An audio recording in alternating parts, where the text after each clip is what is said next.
अक्सर ख़वातीन जब घर में दावत रखती हैं ना तो सोचती हैं कितने सारे काम ना अकेले कैसे मैनेज करेंगी। कहते हैं ना, माँ का सिखाया हुआ ससुराल में काम आया। आज के व्लॉग में आपके साथ दावत की पूरी तरतीब शेयर करूंगी, बताऊंगी किस तरह से टेबल सेटिंग की, तमाम खाने किस तरीके से मैनेज किए और सबसे बढ़कर ना अकेले ये सब कुछ मैं किस तरह से करती हूँ। अस्सलाम वालेकुम, welcome back to my channel. उम्मीद करती हूँ मेरी प्यारी प्यारी यूट्यूब फैमिली बिल्कुल ठीक होगी। अल्हम्दुलिल्लाह मैं भी बिल्कुल ठीक ठाक हूँ। और सुबह से व्लॉग का आगाज़ हुआ, पहले मैंने कहा चलें अच्छा सा नाश्ता कर लेते हैं, बल्कि अच्छे नाश्ते में ना आज मैंने ब्रेड ले ली थी, इस पे लगाया मेयोनीज़ और एक कप चाय का ले लिया। बस आज का नाश्ता यही करने को मूड हो रहा था, कुछ ख़ास खाने को दिल नहीं हो रहा था, क्योंकि ना कामों की मैनेजमेंट की जो एक प्लानिंग सी होती है ना, बस माइंड में वही चल रही थी कि बस जल्दी जल्दी से नाश्ता वगैरह करें और अपने काम जो है ना उनको शुरू करें। बहरहाल जनाब घर की सारी क्लीनिंग वगैरह करने के बाद मैंने क्या किया कि जनाब मैं आ गई थी वेजिटेबल रख के ना कटिंग करने के लिए। और अच्छा, मैं आप सब बहनों को बताती चलूँ कि दावत मेरे हस्बैंड के फ्रेंड की फैमिली की थी। तो मैंने अक्सर ख़वातीन ना दावत का नाम सुनते ही ना परेशान हो जाती हैं, कहती हैं कि इतनी तैयारी वो किस तरह से करेंगी। और स्पेशली जहाँ पे ख़वातीन मेरी तरह अकेली होती हैं ना, फिर वहाँ पे उनके लिए मैनेज करना बड़ा मुश्किल हो जाता है, स्पेशली बच्चों के साथ। तो आज मैं आपको बताऊँगी कि मैं इस दावत को किस तरीके से मैनेज करूँगी, क्या क्या चीज़ें मैंने पहले तैयार की कि और ना मेन्यू सिलेक्शन मैं किस तरह से करती हूँ। चलें जनाब शुरू करते हैं। आपने वीडियो को अंत तक ज़रूर देखना है। ओ मेरी प्यारी प्यारी बहनें जो चैनल पे पहली मर्तबा आई हैं, वीडियो पहली मर्तबा वॉच कर रही हैं, आप सबने अगर मेरे इस चैनल को अभी तक सब्सक्राइब नहीं ना किया तो जल्दी से सब्सक्राइब कर दें, ताकि नए आने वाले बहुत अच्छे से व्लॉग्स, बहुत मोटिवेशनल वीडियोस आप सारी बहनों तक पहुंचती रहें। सबसे पहले मैंने कहा चलें ऐसे करते हैं कि खीरा और जो सब्ज़ी वगैरह इस्तेमाल होनी है उसको रख लेते हैं। और सैलेड ना मैं सबसे पहले बनाने लगी हूँ यहाँ पे, क्योंकि सैलेड ऐसी चीज़ है ना लास्ट पर रह ही जाता है। तो मैंने कहा चलें ऐसे करते हैं, क्योंकि जब एक एक चीज़ खुद ही मैनेज करनी है, खुद ही काटनी, छीलनी है, पकानी भी खुद ही है, तो मैंने कहा चलें ऐसे करते हैं कि जल्दी से सैलेड वगैरह बना लेते हैं। सैलेड की प्लेट तैयार करने के लिए मैंने यहाँ पे खीरा ले लिया था, और यही सैलेड ना मेरा आज जा रहा था जनाब। बीन सैलेड के अंदर भी थोड़ी बहुत सब्जियां वगैरह जानी थी, तो मैंने कहा चलें उसके लिए भी ना मैं खीरा काट लेती हूँ, साथ में शिमला मिर्च और गाजर और प्याज, बंद गोभी, सारी चीज़ें मैं रख ली थी। मैंने कहा चलें एक प्लेट अच्छी सी बनाते हैं और बना के ना मैं इसको फ्रिज के अंदर रख दूँगी। उससे पहले मैं आपको बता दूँ कि मैंने ना चने और सुर्ख लोबिया जो है उसको एक दिन पहले ही अच्छे से गीला करके और बॉयल करके रख लिया था, क्योंकि जब मुझे पता होता है कि मैंने दावत में ये सैलेड बनाना है या मेन्यू में आ जाता है सैलेड ना, तो मेरी कोशिश होती है तो कि उसके लिए मैं पहले ही जनाब बना के ना बॉयल करने वाली चीज़ें जो है ना रख लूँ, चाहे उसमें हमारे चने आ गए हैं या फिर बीन्स हो गए या इस तरह की जो भी चीज़ें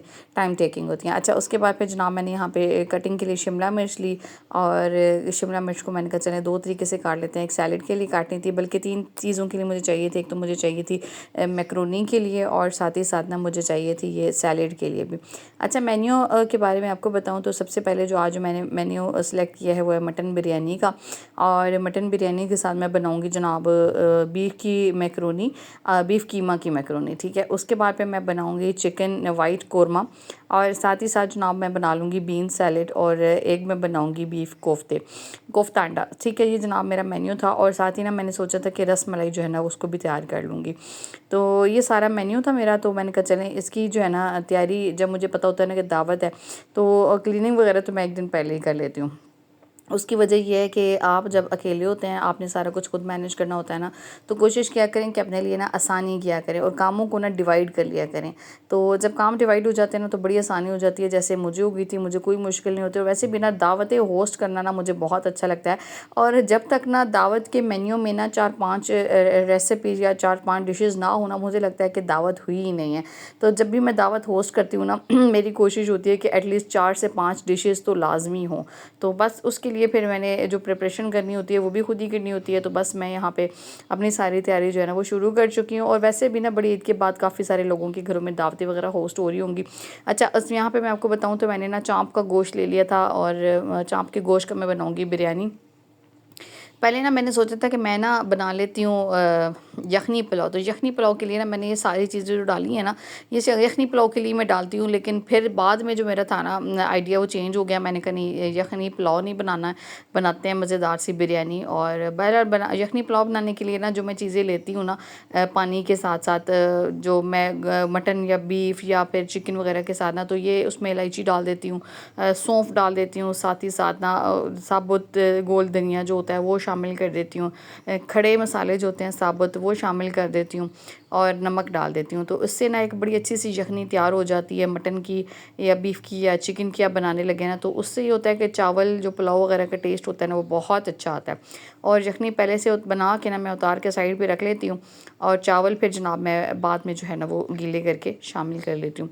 अच्छा, इसके अंदर जो है ना मैं हरी मिर्च और थोड़ा छोटा सा एक प्याज और लहसुन अदरक का पेस्ट शामिल करूँगी। और साथ में ना लहसुन अदरक का पेस्ट जो है ना मैं अलग से भी जब चावल का मसाला तैयार करती हूँ उसमें भी शामिल करती हूँ। तो ये छोटी सी साथ साथ ना मैं कुछ रेसिपीज़ भी आपके साथ शेयर करूँगी। बादियान जो है ना मैंने इसमें 2 शामिल कर दिए थे। यानी जितने साबुत खड़े मसाले आपके पास पड़े हुए हैं ना आप इसमें शामिल कर लें। चाहे तो कुछ लोग ना वो पोटली सी बना के भी शामिल करते हैं, तो आप चाहें तो उस तरीके से भी कर सकते हैं, चाहे तो मेरे तरीके से भी इस तरह से कर सकते हैं। बाद में क्या होता है कि जब मैं पानी निकालती हूँ ना तो ये जितने भी खड़े मसाले होते हैं ना ये तय में बैठ जाते हैं, तो ये वैसे भी नहीं आते हैं। लेकिन ये कि यखनी में ना इसका टेस्ट बहुत अच्छा आ जाता है। और गोश्त जो है ना फिर आपको अंदाज़ा होना चाहिए कि कितने से पानी में गल जाएगा। अक्सर ख़वातीन को अंदाज़ा नहीं होता, लेकिन ये ना जब आप कुकिंग करते हैं ना कॉन्टीन्यूसली तो आपको अंदाज़ा हो ही जाता है कि कितने से पानी जो है ना चावलों में काफ़ी रहेगा, कितने से पानी में आपका गोश्त गल जाएगा। अच्छा, यखनी रख के ना मैं जब बाहर आई तो इतना अच्छा मौसम हो रहा था, इतनी तेज़ बारिश हो रही थी, यानी दिल खुश हो गया। यानी एक जो दावत का मूड होता है ना जब इस तरह का मौसम होता है ना तो फिर वैसे भी आपका दिल चाहता है कि आपको ना खाने में ना कुछ अच्छा मिले। तो फिर जब बाहर आके देखा तो मौसम भी अच्छा हो गया, यानी जो एक शदीद गर्मी और धूप वाला मौसम चल रहा था ना वो अचानक जब ऐसे बारिश में तब्दील हो जाए तो आप खुद सोचेंगे क्या हालात होते हैं। तो अल्हम्दुलिल्लाह बहुत खुशी हुई देखकर बारिश। उसके बाद फिर मैं आ गई थी अपने सोफ़ा रूम में। तो अच्छा, यहाँ पे ना मुझे कुछ थोड़ी सी सेटिंग करनी थी क्योंकि हस्बैंड ने अपने फ्रेंड को यहाँ ही रूम पे बिठाना था। और उसके लिए ना मैंने तो आपको बताया हुआ है कि मैंने जो है ना अपने सोफ़ा के रूम को ना ये जिस रूम में मैंने सोफ़ा वगैरह रखे हुए हैं उसको चादरों वगैरह से मैं कवर कर लेती हूँ क्योंकि ये रूम मेरा बिल्कुल यूज़ होता ही नहीं है सिरे से। मैं मतलब मेरा इसमें जाना भी बहुत कम होता है। तो बहरहाल जनाब फिर मैंने क्या किया कि चादरें वगैरह उतारी। और ये ना मैंने चादरें क्योंकि रखी होती है ना ऊपर तो अल्हम्दुलिल्लाह इतनी कोई गंदे नहीं है, साफ़ थे, बस थोड़ी हल्की हल्की सी मिट्टी थी। मैंने कहा चलें उसको भी ना कपड़े से अच्छे से साफ़ कर लेते हैं। और उसके बाद कुछ एक्स्ट्रा सामान पड़ा हुआ था, मैंने कहा चलो उसको भी निकाल के कहीं ना कहीं आगे पीछे जो है ना वो टिकाने पे लगा लेते हैं। थोड़ी बहुत जो डस्ट है उसको क्लीन कर लेते हैं। और बस ये यहाँ पे ना बैठने के लिए मैं जगह बना लूँगी इस सोफ़े वाले रूम में। और साथ ही ना इसके बाद फिर मैंने डाइनिंग टेबल के लिए बर्तन वगैरह निकालने हैं। यानी सारी जो है ना ये समझ लें कि मल्टीटास्किंग हो रही है। उधर मैंने चूल्हे पे यखनी बनने रखी हुई है, इधर जनाब मैं आ गई हूँ अपने रूम की क्लीनिंग के लिए। और बस झटपट से ना ये काम हो जाएगा। अक्सर ख़वातीन ना मेहमानों के नाम से ना बड़ी परेशान हो जाती हैं, तो मैं आपसे बहनों से बोलना चाहूँगी कि जितना खाना खिलाएंगे ना आपके घर में इतनी बरकत होगी। और मेहमान जो है ना वो आपके रिस्क में इजाफ़ा करते हैं और जब भी आते हैं आपके घर से कितनी बीमारियाँ और परेशानियाँ लेके जाते हैं। तो इस वजह से आपने बिल्कुल परेशानी होना, दावत जब भी रखनी है ना बहुत खुश दिली से उसको मैनेज करना है। ये जनाब किचन का सॉरी रूम की फ़ाइनल लुक थी। बस मैंने इस रूम को तैयार कर दिया था और उसके बाद फिर मैं आ गई किचन में और मैंने कहा चलें अब झटपट कुकिंग कर लेते हैं। बीफ का कीमा ले लिया था और साथ में ना उसको भी भुनाई अच्छे से की मैंने। पहले उसके अंदर फिर शिमला शामिल कर दी और ये मैं मैक्रोनी बना रही हूँ। और इस तरीके से जब मैं मैक्रोनी बनाती हूँ यकीन करें ना कि मैं वेट करती हूँ कि बड़ी अच्छा सा गोश्त मिले और मैं उसकी ना ये मैक्रोनी की रेसिपी ट्राई करूँ। और ये इतने मज़े की बनती है और झटपट बन जाती है। चलिए रेसिपी तो आपके साथ फिर किसी दिन शेयर करूँगी, लेकिन ये है कि फ़िलहाल मैंने मैक्रोनी जो है ना बॉयल करने के बाद मैंने कहा चने मसाला जो बनाया हुआ है ना इसके अंदर सारी मैक्रोनी शामिल कर लेते हैं। और ये जनाब हमारी एक जो डिश होगी ना ये हो जाएगी तैयार। तो मैक्रोनी भी तैयार हो जाएगी। दूसरी साइड पे मैंने इतने में जो यखनी थी मटन की वो भी तैयार कर ली थी। अच्छे तरीके से मैं इसको मिक्स कर लूँगी और मिक्स करने के बाद ना मैं इसको उतार के रख दूँगी। और ये ना तकरीबन शाम का टाइम था, मैंने कहा चलें जितनी जल्दी मैनेज हो सकता है इसको कर लेते हैं। और मैं उन ख़वातीन में से हूँ ना जिनकी जो कुकिंग है ना वो मेहमानों के आने से पहले डन हो जाती है। और जब मेहमान आते हैं तो मेरी कोशिश होती है कि मेहमानों के पास बैठें, ख़ुद को थोड़ा सा टाइम दें, कोई गपशप वगैरह करें। मैं उनमें से नहीं हूँ कि जब मेहमान आपके आए हुए हैं आपने मेहमानों को भी साथ लगाए और ख़ुद भी किचन में। तो मेरी कोशिश होती है कि बस जब मेहमान आए ना, पता तो है मेहमान आ रहे हैं ना, तो उससे पहले ही आप जो है वो अपना काम वगैरह कंप्लीट करके रखें ताकि जब आपके घर में जैसे ही मेहमान आए आप उनको अच्छे से वेलकम करें, आप उनके साथ बैठें, गपशप करें और फिर मिलजुल के खाना शाना खाएं। तो बस जनाब यहाँ पे मैंने जल्दी से मैक्रोनी जो है ना तैयार कर लिया और इसकी लुक ही आपको बता रही होगी कि खाने में ये कितनी टेस्टी बनी थी। उसके बाद वाइट कौरमा या वाइट कढ़ाई बनानी थी चिकन की, तो मैंने ये बना ली थी। और लास्ट में बस इसके अंदर थोड़ी सी क्रीम शामिल करनी थी। क्रीम वगैरह शामिल करने के बाद ना मैं इसको 2-4 मिनट बनाऊंगी ना, उसके बाद इसका चूल्हा ऑफ़ कर दूंगी और जैसे मुझे सर्विंग करनी होगी ना उस टाइम पे मैं इसको अच्छे से गर्म कर लूँगी। तो बहुत ज़्यादा इसको नहीं पकाते हैं, अक्सर ख़वातीन बहुत पका लेती हैं, उससे ना बहुत ज़्यादा थिक सा हो जाता है, बहुत ज़्यादा क्रीमी हो जाता है और फिर वो खाने भी नहीं होता है। तो इस वजह से थोड़ी सी ग्रेवी इसके अंदर हो ना तो ये बहुत टेस्टी लगता है। तो इंशाल्लाह इसकी रेसिपी भी शेयर करूँगी वक्तन फ़वक्तन। मैं वैसे भी आपसे बहनों के साथ ना रेसिपीज़ तो शेयर करती रहती हूँ। अच्छा, उसके बाद फिर मैं यहाँ पे सैलेड बनाने लगी थी। जी हाँ, वही सैलेड जो आप शादियों वगैरह पे खाते हैं। और सबसे पहले जनाब हमारे यहाँ ख़वातीन जो है ना वो सैलेड से ही प्लेट भरती हैं। तो मैंने कहा चलें ऐसे करते हैं, आपके साथ इसकी रेसिपी शेयर कर देती हूँ ताकि आपने जो है ना इसको घर ही पे बनाने की जो है ना वो ट्राई कर लेनी है और परेशान नहीं होना। बहरहाल जनाब यहाँ पे लीमू ले लिया और ले लिया केचप, और बीच से आपने बिल्कुल परेशान नहीं होना। अभी मैं इनको निकाल लूँगी। केचप मैंने तकरीबन आधा कप ले ली थी, उसके अंदर मैंने तकरीबन ना 1 बड़े साइज़ का लीमू जो है ना निचोड़ दिया। अच्छा, ये सैलेड बिल्कुल वो इतने मज़े का बनता है, यानी चटपटा सा। इसके अंदर मैं डाल रही हूँ जनाब चाट मसाला 1 टेबल स्पून, उसके बाद काली मिर्च तकरीबन हाफ़ टी स्पून, नमक हस्बे ज़ायका शामिल कर देना है और साथ ही ना इसमें चीनी तकरीबन 2 टेबल स्पून शामिल कर देनी है। और इसके बाद जनाब आप इसमें शामिल कर देंगे ऑयल जनाब आप डाल दें इसके अंदर, ऑलिव ऑयल डाल दें तो बहुत अच्छा बनेगा। तो बस ये शामिल कर दिया, तो मैंने इसको अच्छे से विस्क कर लिया और उसके बाद फिर मैं इसके अंदर शामिल कर दूँगी अपनी चने और साथ में अपने जो बीन्स हैं। उसके बाद फिर जनाब आपके जो आ जाते हैं खीरे, उसके बाद मतलब जो भी सब्ज़ी वगैरह है जो भी आप लोगों ने इसके अंदर शामिल करनी है ना बस वो शामिल कर देना। चाहें तो कॉर्न शामिल कर लें। उसके बाद आप इसके अंदर मतलब आपकी वेजिटेबल जो है ना वो ऑप्शनल है कि आप इसमें कौन सी वेजिटेबल पसंद करते हैं। अच्छा, उसके बाद फिर अच्छे से मिक्सिंग कर देंगे और मिक्सिंग करके जनाब मैं इसको कर दूँगी साइड पे। एक और रेसिपी हमारी तैयार होगी और ये इतनी झटपट बनने वाली रेसिपीज़ है ना कि मुझे जनाब पता भी नहीं चलता था, और ये जनाब मेरी फटाफट से जो रेसिपीज़ है ना। अच्छा, मुझे लगता है कि ज़्यादा टाइम जो आपको लगता है ना वो कटिंग वगैरह पे लगता है, वरना जब खाना बनाना शुरू कर देते हैं ना आप तो इतना टाइम नहीं लगता, फटाफट से आप सब कुछ मैनेज कर लेते हैं। अच्छा, यहाँ पे मैंने इसको अच्छे से चम्मच से मिक्स किया और ये जनाब हो गया हमारा बीन सैलेड रेडी। उसके बाद फिर जो अगला काम था ना बर्तन निकालने का था, मैंने कहा चलें पहले जाके ना बर्तन वगैरह की कंडीशन भी देख लेते हैं। अक्सर काटता हल्की हल्की मिट्टी से आ जाती है। और ये डिनर सेट मैंने निकालना था जहेज़ का, और जब भी मैं निकालती हूँ ना इनको दिल पे हाथ रख के निकालती हूँ दिल पे पत्थर रख के निकालती हूँ। तो बस यहाँ पे मैंने इसको निकाल लेती हूँ। आपको पता है कि जहेज़ की ना चीज़ें ऐसी होती हैं ना, हमें एक उनके साथ ना बड़ा जज्बाती सा लगाव होता है। ज़रा सा भी उनको कुछ हो जाए ना तो ऐसा लगता है कि हमारे दिल को कुछ हुआ। और मैं सोचती हूँ कि हमारी माँओं का जो जहेज़ है ना वो हमारे बड़े होने तक यानी हमारे होश तक सलामत रहा है, तो एटलीस्ट हमारा भी जहेज़ है ना वो जो इतना तो चलना ही चाहिए तो बहरहाल जनाब आप चाहे जो मर्ज़ी ख़रीद लेना, लेकिन ये जो मोहब्बत आपको इन बर्तनों के साथ होती है ना, यकीन जानेंगे इसका कोई नेमल बदल नहीं होता है। अच्छा, उसके बाद भी मैं आ गई थी टेबल सेटिंग के लिए, और जनाब टेबल सेटिंग के लिए मैंने कहा चले ऐसे करते हैं कि एक एक प्लेट रखते हैं सबके टेबल मैट्स के ऊपर, एक एक चेयर के आगे मैट है और साथ ही टेबल के ऊपर मैंने प्लेटें रख दी हैं एक एक करके। और साथ ही ना मैं सालन की प्लेट रखूँगी, एक चावल की प्लेट और एक मीठे के लिए, साथ साथ ही ना एक एक स्पून में रख दूँगी टिशू के साथ। तो ये टेबल सेटिंग भी हो जाएगी ना। मुझे लगता है कि जब आप ये करते हैं ना तो आपका सलीका नज़र आता है इन चीज़ों से, और बजाय इसके कि जनाब आपने जब दावत के लिए खाने शाने रखे हैं और ये खड़खड़ बर्तनों की शुरू हो जाए, कोई इधर से प्लेट खींच रहा है कोई उधर से खींच रहा है, तो वो बिल्कुल भी अच्छा नहीं लग रहा होता है। तो मेरी कोई, और साथ में ना उसमें आपका ये भी टेंशन होती है कि जनाब इधर से मेरे बर्तन गए और उधर गए और ये स्क्रैच आ गया, तो ये भी आपको टेंशन नहीं होती। आप ना ये काम करके देखें, एक एक प्लेट एक एक चम्मच सबके मुंह के आगे एक एक गिलास, तो आपको टेंशन नहीं होगी अपने बर्तनों की, और बड़े सुकून से जो है ना खाना खाया जाएगा। तो बस यहाँ पे मैंने जो एक एक प्लेट और ये सब चीज़ें सेटिंग की अपनी टेबल के ऊपर, ग्लास ग्लास सब कुछ रख के, तो बस टेबल जो था ना मेरा फाइनल हो गया था। इसकी मुझे टेंशन ख़त्म हो गई थी जनाब। इधर मुझे अब बर्तनों की भी कोई परेशानी नहीं, बस अब मैंने इस पर खाना ही सर्व करना होगा। और पानी वगैरह भी मैंने डाल के रख दिया था। तो जनाब वीडियो देखते देखते इस स्टेप पे ना जिन बहनों को मेरी एफर्ट पसंद आ रही है ना, आपको अच्छा लग रहा है मेरा व्लॉग, तो आपने ना मेरे चैनल को लाइक कर देना है, सब्सक्राइब कर देना है। और सब्सक्राइब करना बहुत ज़रूरी है। वो बहनें ना जो बगैर सब्सक्राइब किए मेरे चैनल को देख रही है ना, आपने सब्सक्राइब करके जाना है, ऐसे बिल्कुल नहीं जाना है, भूलना भी नहीं है। तो आपने सब्सक्राइब करके जाना है और साथ ही मौजूद ना बेल आइकन को भी प्रेस करना है, ताकि अच्छे अच्छे ऐसे व्लॉग्स, बहुत मोटिवेशनल वीडियोज़ आप सारी बहनों तक पहुँचती रहें। अगली रेसिपी जनाब आ रही थी कोफ्ते की, और मैंने ना कोफ्ते की एक नई रेसिपी ट्राई करनी थी। इसमें मैंने खशखाश शामिल कर दी तकरीबन 1.5 टेबल स्पून, तकरीबन ना ये 250 ग्राम कीमा था।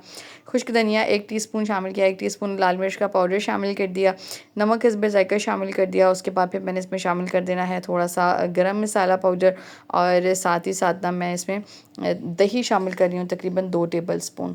अच्छा, उसके बाद फिर मैंने इसमें हरी मिर्चें काट के शामिल कर दी हैं, और छोटा सा प्याज भी मैं इसमें शामिल कर दूँगी। उसके बाद फिर ना मैं इसको ना अपने चॉपर में अच्छे तरीके से चॉप कर लूँगी। कीमा तो होता ही है बना हुआ, लेकिन चॉपर में चॉप करना भी ज़रूरी है। धनिया भी मैंने इसमें शामिल कर दिया था और फिर जनाब मैंने इसको चॉपर में चॉप करने के बाद ना मैंने बॉल बना लेने हैं। अच्छा, इस स्टेप के साथ ना अगला स्टेप है जनाब अपने बच्चों को रेडी करना। वो काम तो सारे हो ही रहे हैं, लेकिन जनाब अपने बच्चों को भी तो रेडी करना है ना। यहाँ पे मैं फिर आ गई थी अपनी बेटियों के कपड़े चेंज करने के लिए, उनके कपड़े वगैरह तब्दील किए, सबको रेडी किया। उसके बाद फिर मैं आ गई थी वापस किचन में और फिर जनाब मैंने पेस्ट बनाया हुआ था टमाटर और प्याज का, और मैंने कहा चलें अब जनाब अपने जो कोफ्ते की रेसिपी है ना उसको भी फाइनल कर देते हैं। तो इसमें फिर मैंने शामिल किया लाल मिर्च का पाउडर, हल्दी पाउडर, खुश्क धनिया, नमक, चिकन पाउडर और थोड़ा सा गरम मसाला पाउडर। बस ये शामिल करके अच्छे से भून लूँगी और भूनने के बाद ना मैं फिर इसके अंदर कोफ्ते शामिल कर दूँगी। अच्छा, कोफ्ते ना अक्सर ख़वातीन बनाती हैं ना, उनको अलग से फ्राई कर लेती हैं, जबकि मैंने भी ऐसी ही रेसिपी जो है ना ट्राई की है कि मैं जो है ना कोफ्तों को पहले फ्राई कर लेती हूँ उसके बाद। और लेकिन ये रेसिपी ना मैंने जो है ना अक्सर यूट्यूब पे देखी है, तो मैंने कहा चलें आज इसको ट्राई कर लेती हूँ कि डायरेक्ट कोफ्ते जो है ना मैं ग्रेवी में शामिल करूँगी, कोई फ्राई व्राई नहीं करूँगी।